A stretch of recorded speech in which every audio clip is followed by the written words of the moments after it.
The member for Box Hill. Thank you, Deputy Speaker, and I too rise to make a contribution on this Summary Offences Amendment, Nazi Salute Prohibition Bill 2023, which seeks to amend the Summary Offences Act 1966 to make the public display or performance of the Nazi salute and other gestures used by the Nazi Party an offence, and extend the application of the offence of public display of Nazi symbols and for other purposes. And can I, at the outset, first acknowledge the work from the Attorney-General to bring this really important bill to the Parliament, and also acknowledge the contribution from the member for Malvern. I do appreciate that the opposition won't be opposing this bill, and I know that the words of the member for Malvern and his commitment to this issue are genuinely heartfelt, and I appreciate that. I do also want to just start by making my own reflections of museums, as the member for Malvern alluded to. And can I give also a shout out to the Holocaust Museum in Melbourne. Melbourne is home to the largest Holocaust survivor community outside of Israel, and it has a wonderful museum that still continues to this day to have volunteers, survivor volunteers, that take school groups and other visitors through the exhibits and explain some of the horrors that occurred during that period. And I would urge all members and all those watching today to make the effort to visit the Holocaust Museum in Melbourne. I also want to just reflect briefly on the Holocaust Museum in Jerusalem, Yad Vashem, which for members who do have the opportunity to travel to Israel, I would strongly recommend that they visit the museum. One of the most moving exhibits in that museum is there's like a wall of towns. Well, no, it's actually there's the names of all of the towns in which Jews were exterminated, and I found when I was there, I found the name of the town that my grandmother's family had come from, and that's Staszów in Poland. And I have not been to Poland, but my sister recently had the opportunity to visit Poland for the first time, and did visit Staszów, and all evidence that there was ever a Jewish community in that town has been completely wiped off the map. There are no Jews there. There's no evidence that Jews ever lived there.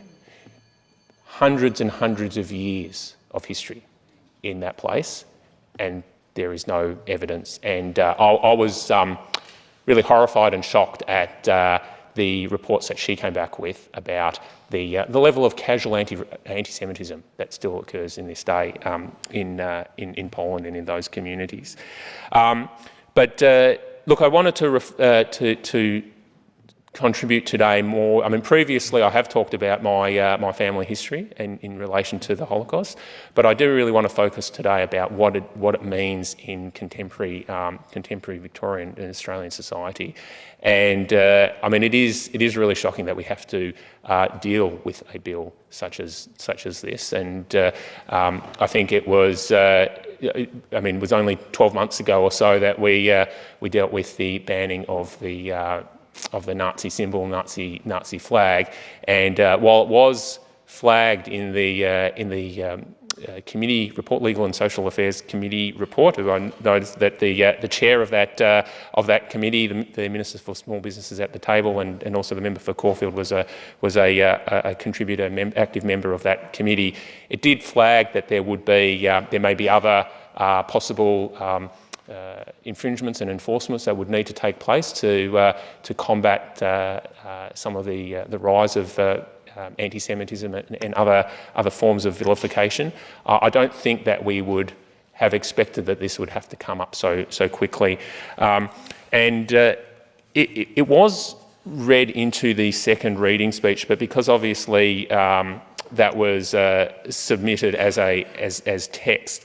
The second reading speech did go into a number of, quite a few examples, recent examples of where the Nazi gestures have been used in recent times.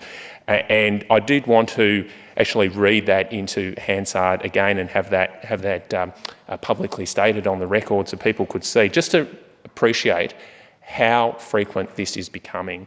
So in mid-January 2023, a group of 25 males gathered at Elwood's Ormond Point lookout and performed the Nazi salute, obviously in an area with a high concentration of the Jewish community.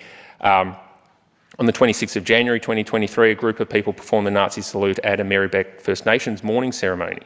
On the 18th of March 2023, a group of about 30 people marched along Spring Street, repeatedly performing the Nazi salute after an event that has been very well publicised. On the 10th of April 2023, a group of 6 men performed the salute outside the Melbourne Knights Soccer Club. On the 20th of April 2023, a group of people performed the Nazi salute and posed for photographs at a Bavarian restaurant in the Knox City shopping centre.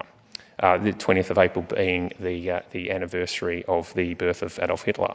On the 13th of May 2023, a group of about 25 people gathered outside Parliament to stage an anti-immigration rally, repeatedly performing the Nazi salute. On the 4th of June 2023, 2 people performed the Nazi salute in front of police outside the State Library.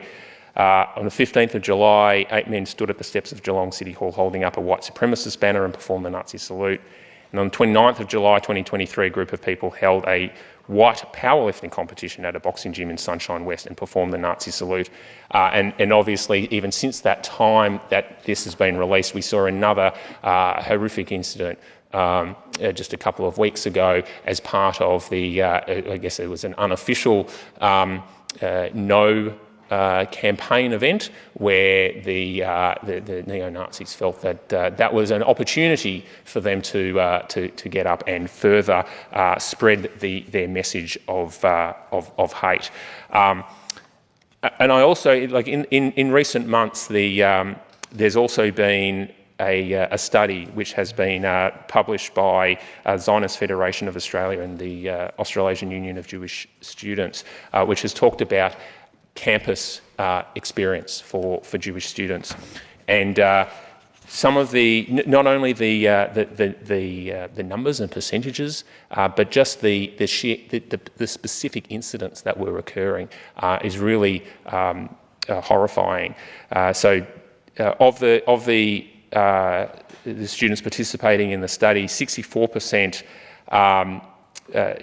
reported that they had experienced anti-Semitism, and of the types of anti-Semitism experienced, 37% said that, or 37% of the experiences related to traditional anti-Semitic tropes.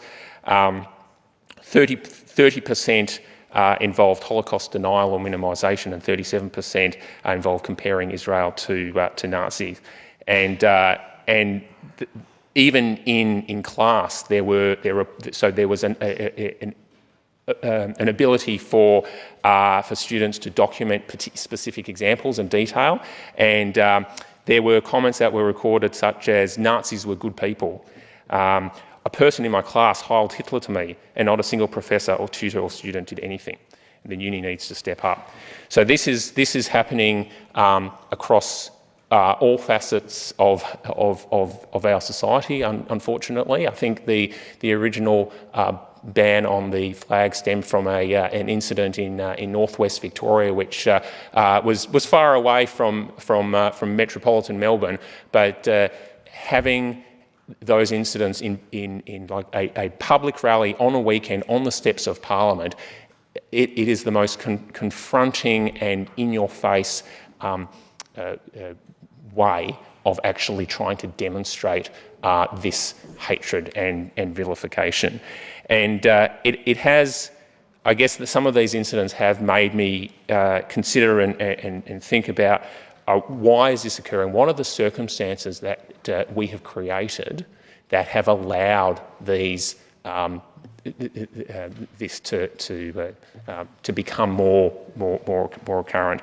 And I really wonder how we've been allowed to, and it's not just about the Jewish community, but it's about all vulnerable groups. And I think everybody has a responsibility to have a look at what they are saying and which other groups that they are attracting to that speech. The member for Caulfield.